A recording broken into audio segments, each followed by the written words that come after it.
The Briefs continues at 9 on Thursday night, but now I dare you not to sing and dance along as we celebrate Stock Aitken and Waterman, the hit factory.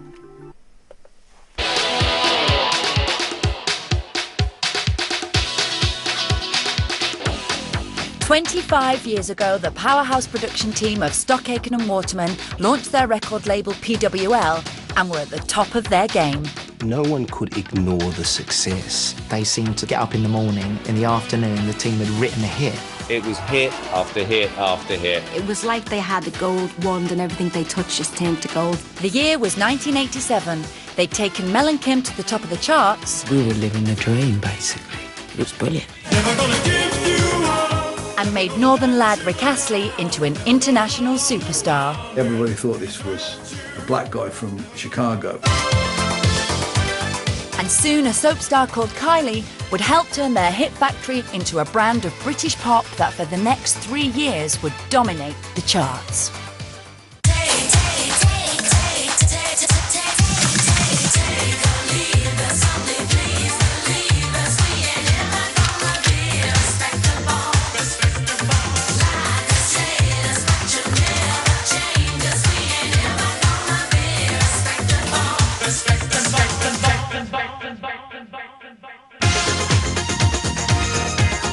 From 1984 to 1993, the pop production team of Stock Aitken and Waterman scored 13 #1 singles, over 100 top 40 hits, and were crowned the best songwriters in the country 3 years running.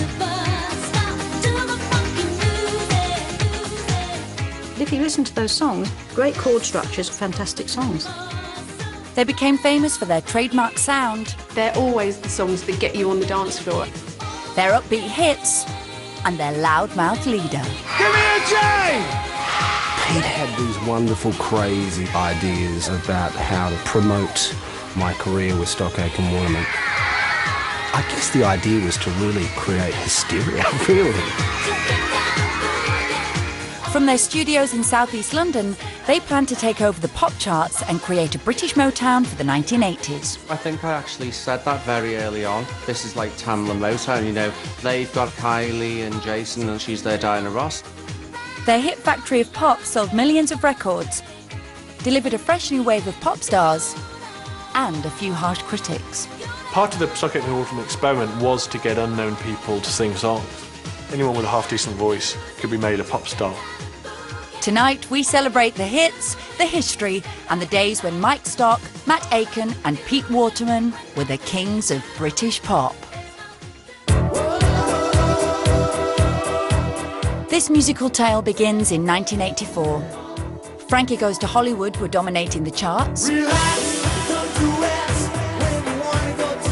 Margaret Thatcher was dominating the minors. And Pete Waterman was sitting in London looking to build a new empire. Everybody forgets, but I've been incredibly successful from 74 onwards, you know. And certainly by 83, I signed Musical Youth, and we had #1 all over the world, which I produced with Peter Collins. Pass the dutchie on the left hand side. Pass the dutchie on the left hand side. When I came back from living in and working with Musical Youth in America and Canada, I determined that I was going to set up my own thing. I was going to do my own thing. Professional musicians Mike Stock and Matt Aitken had worked together in cabaret bands and had recently teamed up to develop their long-standing ambition to write and produce pop songs.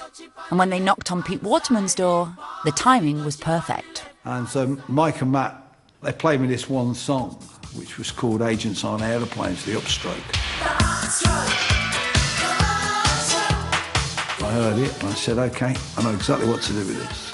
Pete organised for the record to be released, and it was the first ever single from Stock Aitken and Waterman. The first piece of business that we did properly with Pete was Upstroke, and it was somewhat influenced by Frankie Goes to Hollywood, which failed to trouble the top 75, but you know, has its admirers. John Peel championed it, so it's ironic that John Peel was the first person ever to play a Stock Aitken Waterman record. You know, not a lot of people would have thought of that, but he did. With the team in place, their next record made an impact with more than DJ John Peel. Breaking into the charts in July 1984, their first hit record wasn't by a sunny Australian soap star or a blue-eyed boy from the north. That accolade belongs to a 6-foot drag queen straight from the gay clubs of New York. Cult movie star and drag queen Divine had come to London to record a club track, and much to everyone's surprise, the new working production trio of Stock, Aitken and Waterman made it a hit. I put the TV on one night and Divine was on top of the pops. Now that was, you know, groundbreaking for me. Just seeing someone of that size and someone of that height singing a song with that growly voice, it was just a complete culture shock. Technology for me was what had to change that record. So we really spent hours and hours and hours over every part of the song because it wasn't our song. Turn around, stand up like a man and look me in the eye. We had to really work on the sound because once you saw Divine, you either fell off your chair laughing or you walked out the room and switched the telly off. Hot from the gay clubs of London and New York, Divine's hit was part of a new era of high-tech, high-energy dance music. In those days, high energy was kind of the successor to disco. And my mother actually was a high energy disco queen and had the track So Many Men, So Little Time.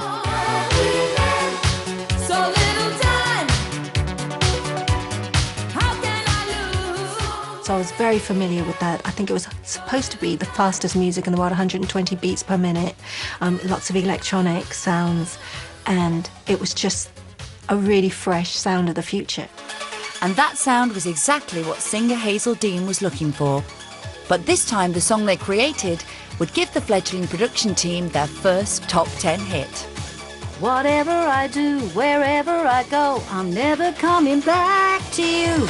Whatever you do, wherever you go, I'm gonna get over you. Whatever I Do was written by Stock, Aitken and Waterman, and really that was their first song as writers and me as their artist. Hazel Dean's record seemed to be a class of record inspired by gay disco, but which had taken on pop overtones. It was very catchy, very infectious, and she was a good singer.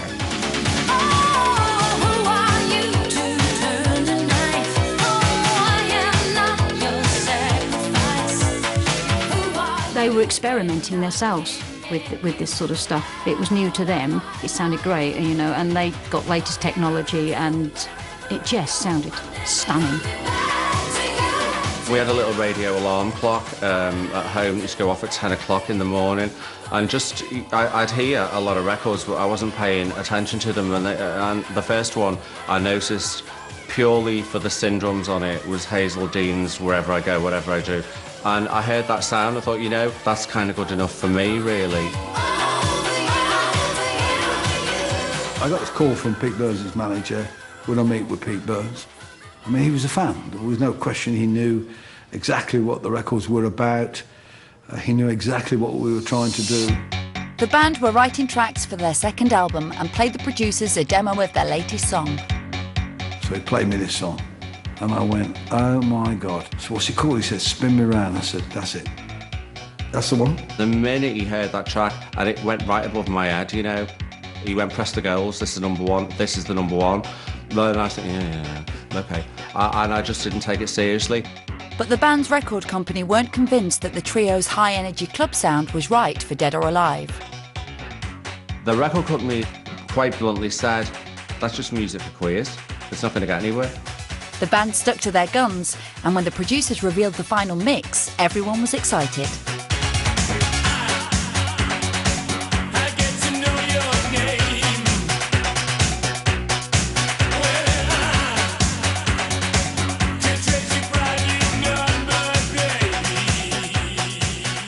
And I watched Pete Burns' face. I mean, Pete Burns was literally like a child in a candy store. He lit up. It was just like he was singing whatever he was going to sing, and they were constructing whatever kind of track they wanted to construct. And you put them together, and the tension was amazing.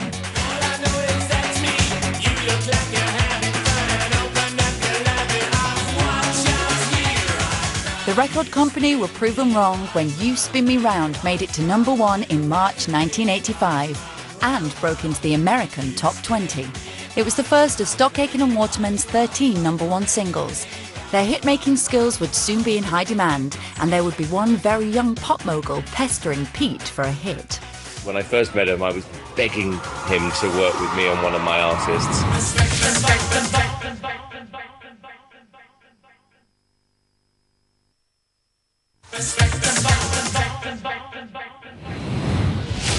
25 years ago, pop producers Stock Aitken and Waterman launched Rick Astley, Kylie Minogue and their iconic record label PWL. Success with high-energy tracks for Divine and Dead or Alive inspired Bananarama to ask the team to produce their classic cover version of Venus.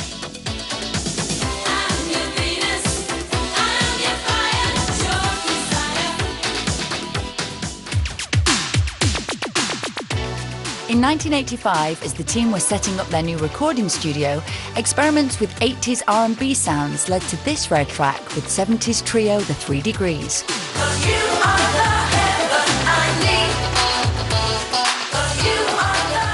It failed to make the top 40, but one of the producer's regular backing singers, Desiree Heslop, would soon take them back to the top 10. Stock Aitken and Waterman had written this song, saying we're #1, and had demoed it. And Pete had it in mind, I can't remember the numbers, a major artist. I think they had it set up for, I think it was DC Lee, I think, and even, gosh, who was the other? I think it was Bucks Fizz.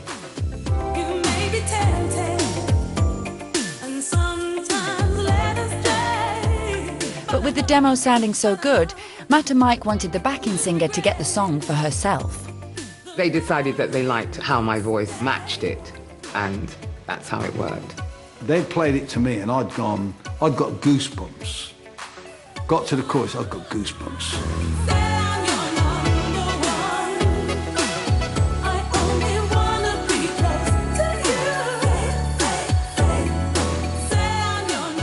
Desiree was managed by her brother Don, and before the track was released, he convinced her that he had the perfect plan to launch her career as a pop star. We have a royal family in music. We have king, we have queen, we have prince. We don't have a princess. So he said, you're going to be called princess. I said, no, I'm not, no. I said, I've got a perfectly lovely name. I don't want to be called princess. I don't need that kind of pressure. He then told Pete, and Pete's response was, well, that's a dog's name, isn't it? Princess? Princess? Princess? And Don said, don't you notice? How many times have you said it, though? If you compared it to the high-energy records they'd made previously, it's worlds apart. It stood there on its own. And even now, if you listen to it, it's one of those timeless records. Now with a taste for developing their own stars, when two cool Hackney girls arrived at their door, Pete, Mike and Matt soon realised that the songs and the sounds for Mel and Kim would have to match their vibrant personalities. I absolutely love that video because it is 100% Mel and Kim, from the dance routines to the outfits. And we got such an attitude in that video as well.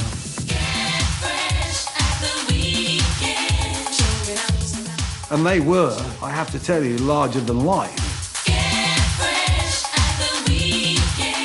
This gave us a real focus to write the songs.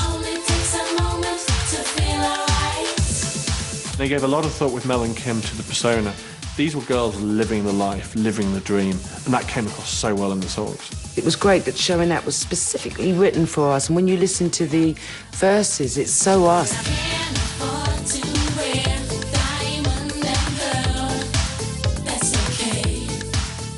It was all about just having great fun, and it was great that Mike, being the lyricist, was able to put that down on paper.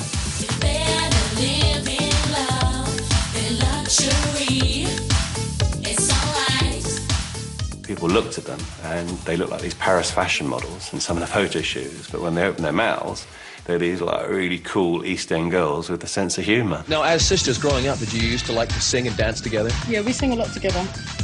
Yeah.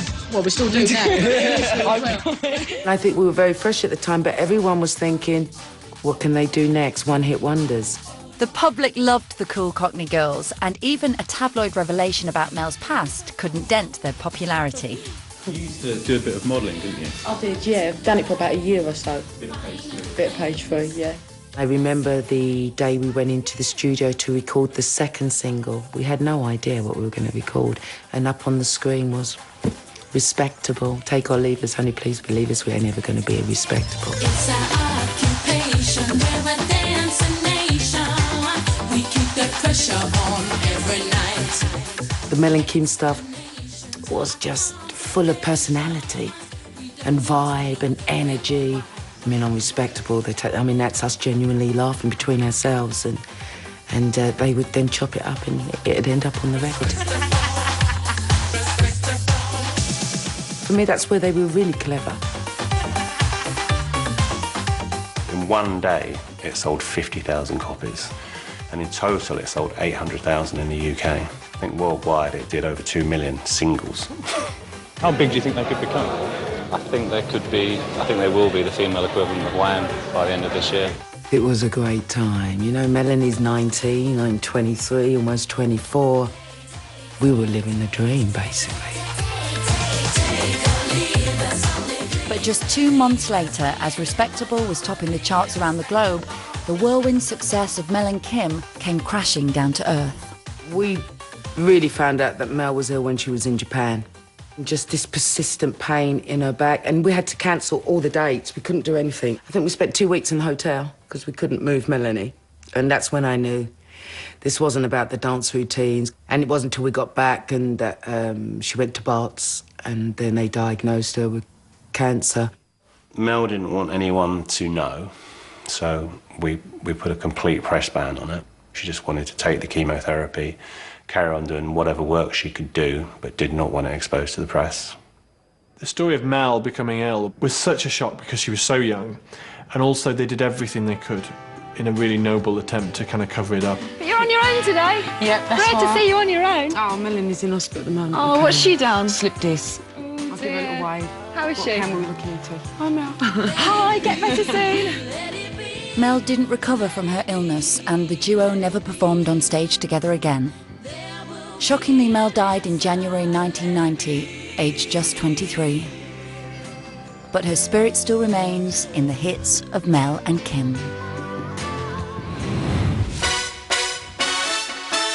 By 1987, the Hit Factory studios were stepping up a gear and delivering yet more top 10 hits for Bananarama, Pepsi and Shirley, and Samantha Fox.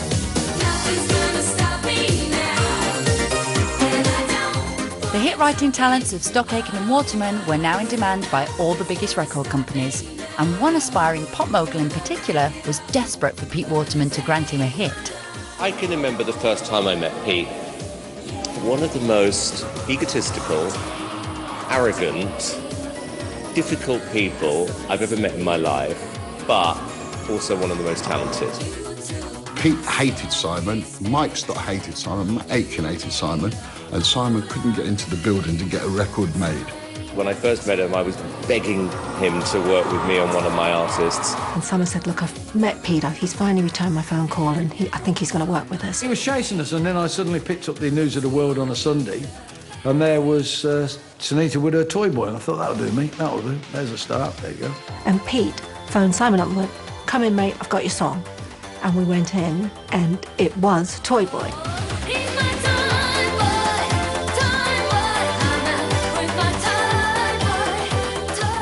I wasn't actually signed to PWL. I was signed to Simon's record company, Fanfare, but Stock Aitken Waterman wrote my songs, some of my songs, which was genius for us because otherwise Simon and I would have had to write them, which would have been a disaster. I always thought the mix between Sunita and Stock Aitken and Waterman would be amazing. It was a relationship that worked, and I think it was great for Sunita and it was great for me. In the first 6 months of 1987, the production trio had scored 2 #1 singles and 10 top 40 hits, even making the charts themselves with the disarmingly cool dance track, Roadblock.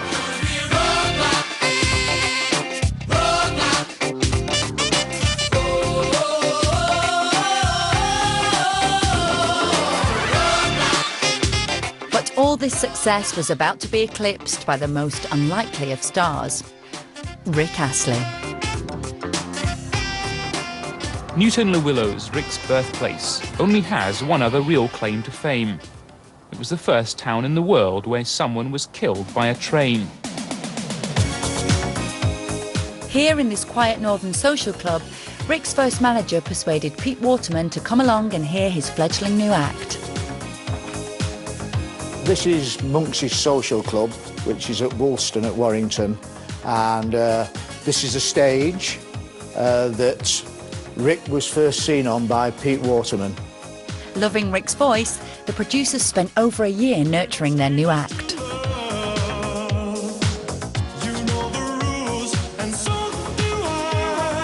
And in the summer of 1987, they were finally ready to launch the slick sounds of Rick Astley to an unsuspecting public.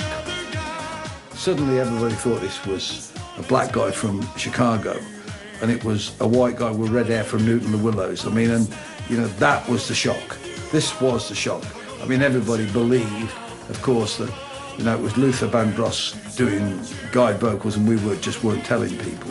It went on BBC Northwest local news programme, and we never looked back. He just went poof, straight into the charts.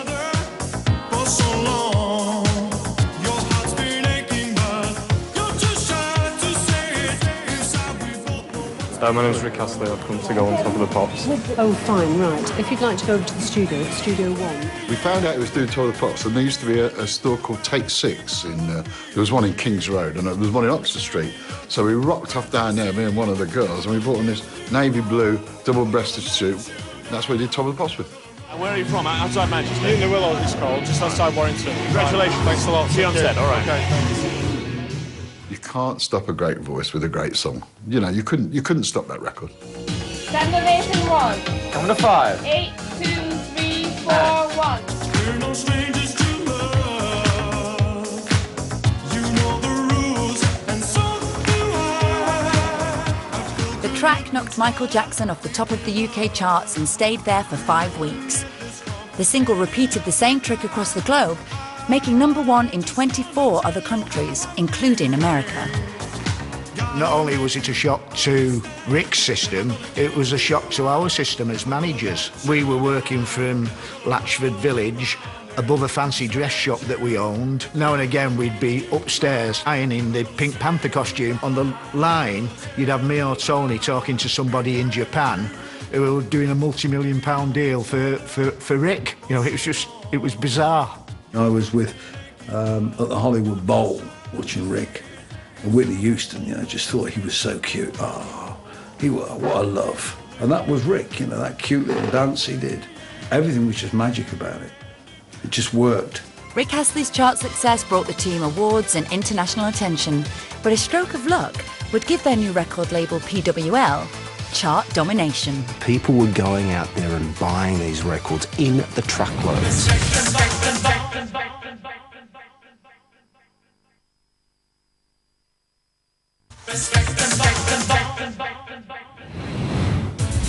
Back in 1987, Stock, Aitken and Waterman were considered amongst the hottest pop producers in the UK.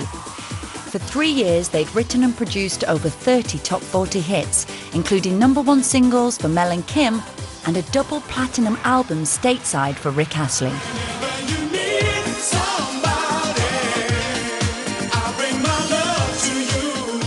But the beating heart of this pop empire wasn't in the capital's glamorous West End, but in an obscure suburb of southeast London. This is actually the Hit Factory. This is it. Downstairs, this was my office, where these windows are. That upstairs was Matt and Mike's studio. The studio was here. The control room was in that window. Here's the boss. Here's the boss.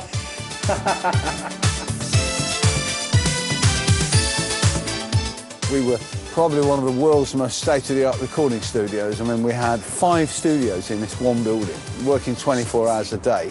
And literally, it was bursting with engineers and recording equipment. This is the famous Peter Hammond. It's me. In the famous PWL bunker room. It was very sort of unglamorous on the outside. The famous door. Inside it was pristine and gold records everywhere and racing cars hanging off the walls and nicely decorated, but a working atmosphere. That was the whole point. We certainly at one time had as many people from all over the world coming to visit this studio as did Abbey Road. The thing we didn't have was a zebra crossing, and we didn't have the sleeve with Matt, Mike and I walking across it with our bare feet. If we'd have been clever, we'd have done that. There was a buzz before you even got into the studio. It was like being the luckiest teenager in the world, really. This is the boss's office. Terry the PA. The Lord on the Empire. The Lord on the throne, I mean. You walk into any room and you'd see 100% positivity, everybody working hard but enjoying themselves. Is it on now? That's on now, yeah. Okay, then this is Mr. Phil Harding's body. And I think that's why so many artists and industry people enjoyed coming to the building. It was absolute chaos most of the time. But if you like, what I call organised chaos. And in October 1987, amidst the chaos, arrived an Australian soap star keen for a slice of hit factory pop. I got a call from Australia saying, we've got a girl called Kylie Minogue, you should see this girl. She's in a programme called Neighbours, and we'd like you to write and produce the singles. Kylie, yeah?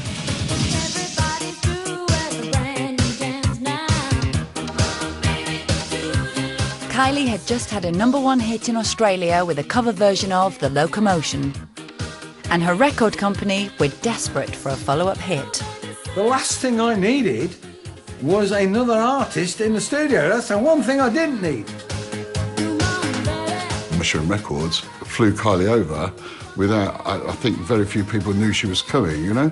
Definitely Mike Stockman, Aitken and Pete Waterman didn't really know. So I accepted this gig without even knowing who Kylie Minogue was. Well, don't even remember accepting the gig, to be totally honest with you. She came in reception a few times and then went out, obviously went sightseeing, shopping or whatever she was doing.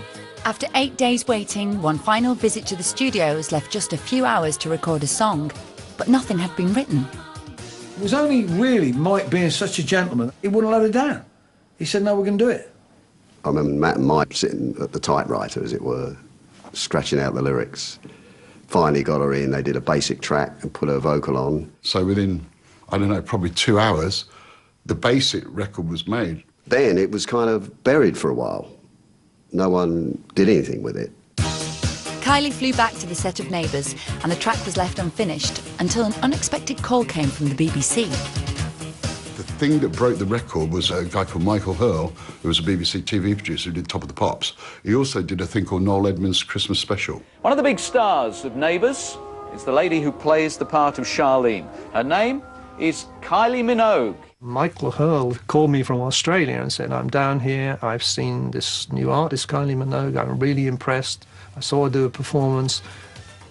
I'm told you have her under contract. I'd like to make a video clip and I'd like to pop it into the Noel Edmonds show at Christmas. And you just think, wow, what just happened? Here comes the music and your dedication.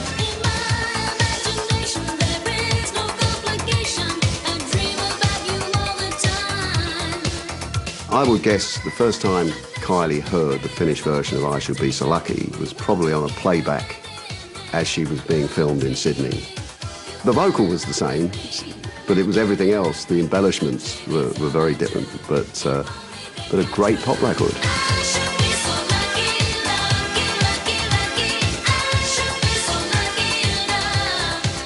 The record hit the charts in January 1988 and spent 5 weeks at #1.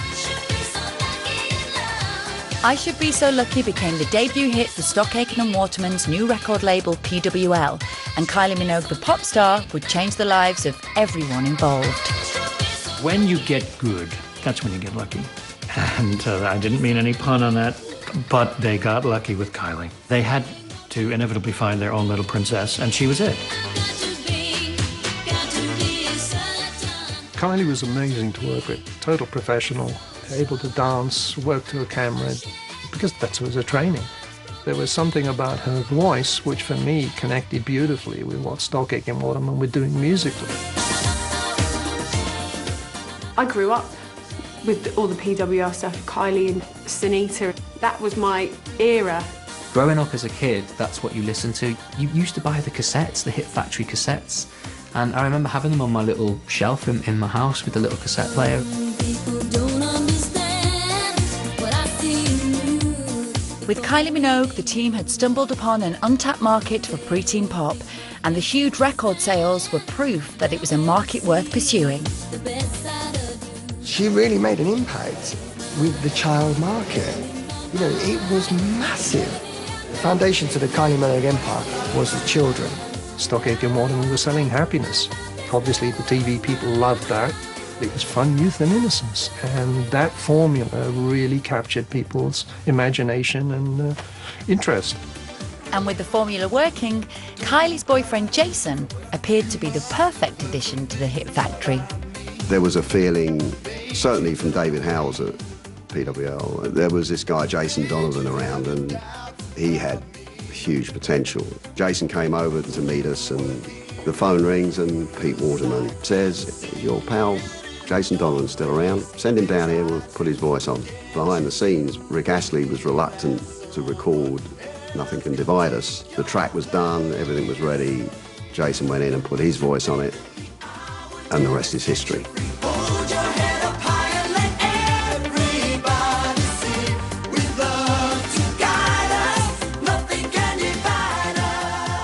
Funny old record, Nothing Can Divide Us. You know, it's not the easiest melody in terms of journeys. I can understand maybe why Rick Astley rejected it. The best for me was yet to come. And it was something that everyone wanted for Christmas 1988.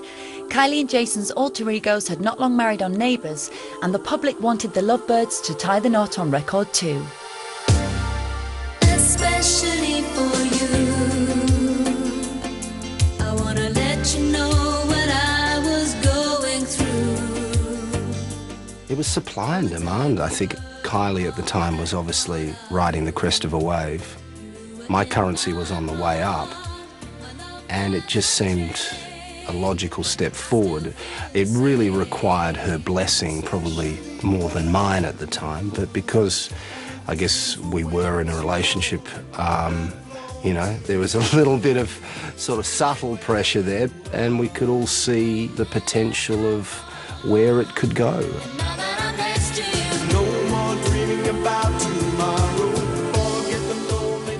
I do think as a melody, and I do think as a piece of songwriting, it's probably one of their best moments. It defines what Mike and Matt were damn good at, looking at individuals, coming up with a great melody. I mean, what a wonderful piece of writing that is.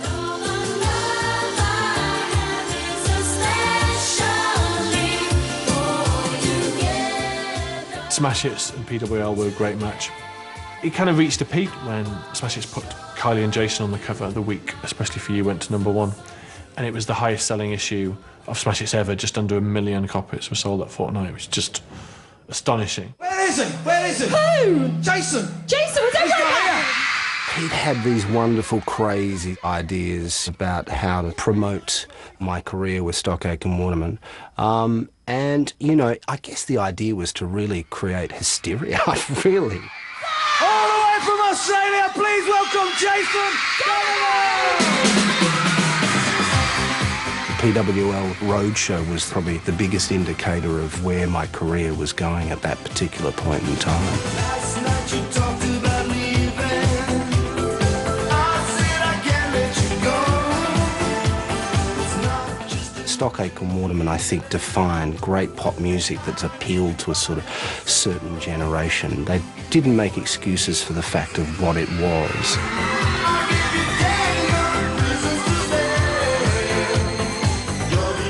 To find myself in that fold with the highest selling record of 1989, recording songs with the best producers of that time, you know, I was living the dream. By 1989, no one could ignore the success of Stock, Aitken and Waterman.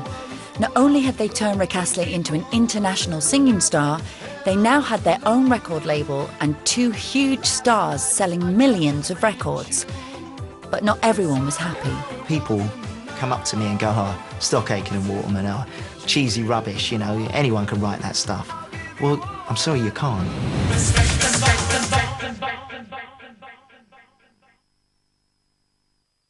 Respect.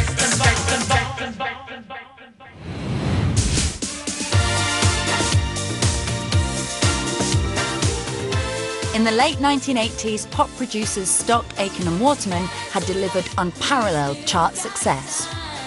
They had an incredibly long string of about 3 years where they were never absent from the chart. They turned soap stars into pop stars, taking kids off the street and straight to the top of the charts. And the record sales proved the public loved it. No one could ignore the success. People were going out there and buying these records in the truckload. The trio's hit factory of pop was now running at full capacity. The media were fascinated by their success, how it worked, and just how far these hitmakers were prepared to take it.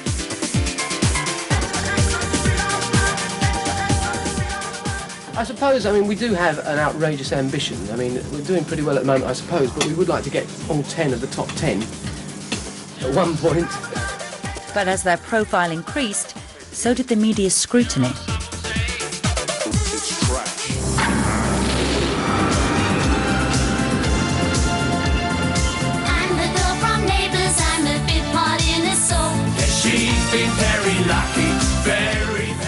The critics hated Kylie. Pete Knight said that's a bonus. If they don't like it, it's going to be successful. As long as the kid on the street likes it, and the kid who went into Wolves on a Saturday would have bought it, that's all we really cared about. I'll never be a strong man.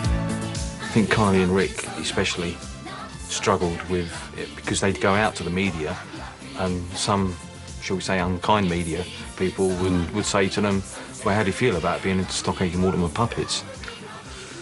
You know, and... Oh, I love it. Yeah.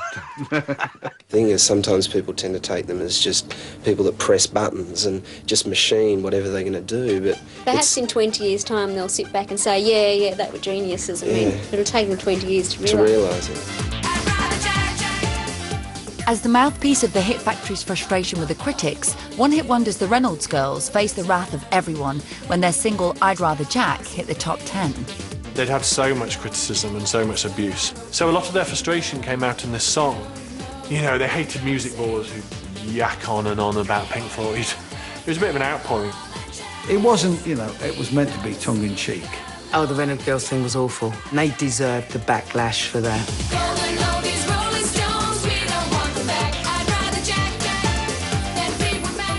I actually think it's one of their finest singles, but it wasn't existing for that reason. It was existing because they wanted to make that point.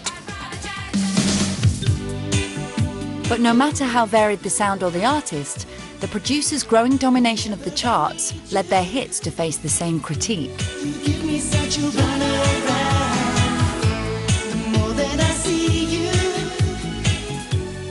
People come up to me and go, oh, Stock, Aitken and Waterman are cheesy rubbish, anyone can write that stuff. Well, I'm sorry you can't. It's real talent to be able to do that. Anytime you can hit the top 10 spot that many times, you're a good writer. You got what it takes. By the summer of 1989, the sounds of Stock, Aitken and Waterman continued to be the most successful in British pop. Jason had scored his third #1 of the year. Kylie's Hand on Your Heart had taken her back to the top of the charts. And when the latest kid to skip from the Hit Factory floor went straight to the top spot, it seemed almost effortless. Here she is, Sonia!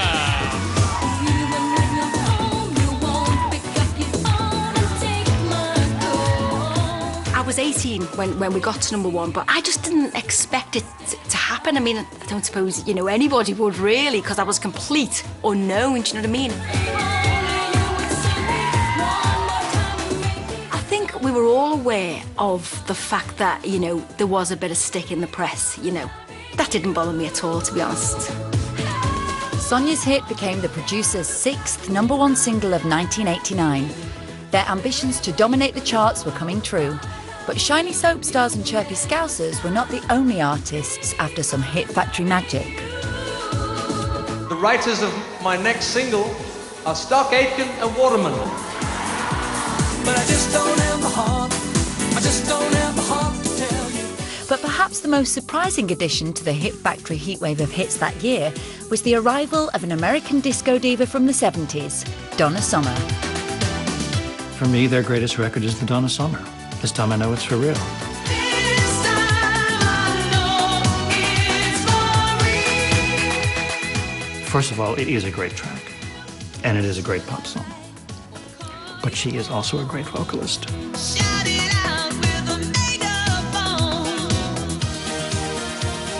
From the songs to the production, the album was a labour of love for Stock Aitken and Waterman.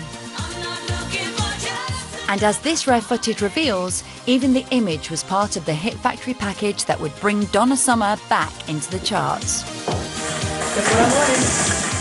You've got an exceptional singer that is slightly out of her genre, and you've got us slightly out of our genre with a special singer. So you've got just a unique album.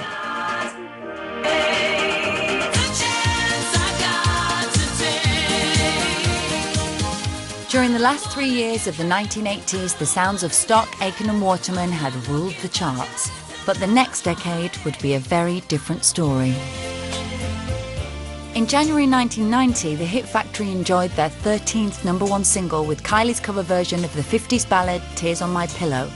But this would be the last ever #1 hit by the production team. You don't remember me, but I remember you. We hit the 90s, and suddenly you've got grunge, gangster rap, and Britpop.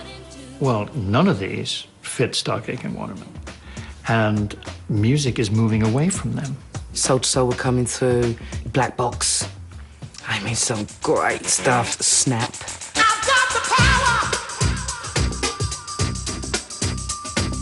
It was much harder, it was funkier, it was edgier.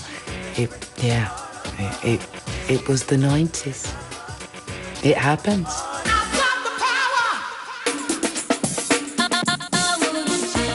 The times were changing, and so were the stars of the Hit Factory, and no more so than the little girl's favourite pop star, Kylie Minogue.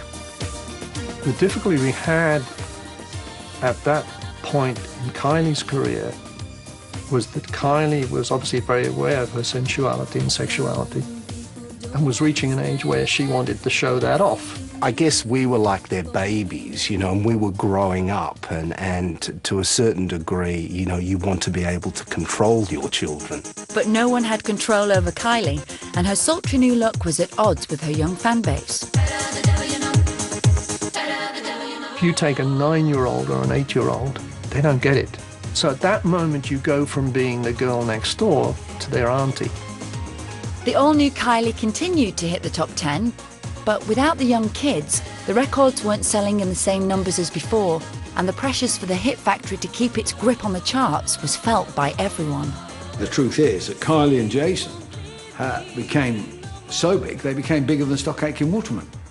And we couldn't deal with that. We just couldn't handle it. You know, Kylie needed another hit, Jason needed another hit. I should have sold Kylie the year before to EMI and just gone back to our roots and started again. But we had 60 staff who nearly paid every month. When there was that backlash against them, I kind of thought they'd disappear for a while, and then they would come, but you know, Pete would get his antennas on again, and they'd come back with a new sound and go, you know, it's not over yet. But obviously it didn't work that way. By 1992, the Stock Aitken and Waterman brand of pop was falling behind, and no amount of reinvention could stop Rick Astley, Sonia, Brother Beyond, and even Jason Donovan from leaving the Hit Factory fold. The team worked really hard to carry the success on in the early 90s, but it was a struggle. We'd lost Rick by then. Jason was possibly struggling after 2 albums in terms of freshening up the sound. Kylie, she wanted to move on and work with some different people. It was a difficult time, I would say, and Matt Aitken was the first one to throw the towel and say, you know, I've had enough of this. Shortly after completing Kylie's final album for PWL in 1993, Mike Stock and Kylie Minogue left the Hit Factory, and an iconic era of British pop was over.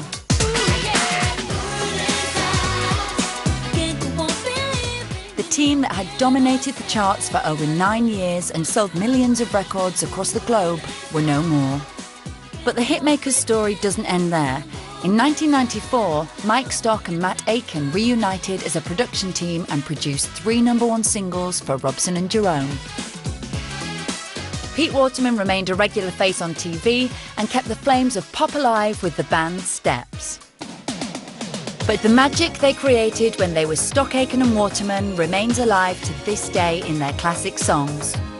And perhaps 25 years on, everybody can appreciate the record-breaking achievements of the Hit Factory. You know, they were beautifully crafted pop songs. No one was trying to be cool. It was about a celebration of life, and that puts a big smile on my face. The minute you heard 3 or 4 bars of a song, you know it was them. They wrote some fantastic songs and they were brilliant, brilliant records. Anyone can have a number one. To have 10 or more 10 years in succession, that deserves an Olympic gold medal. They're just songs that you're just never ever going to forget, and you know them word for word. I just think we made great records. We made great pop songs. People just loved it.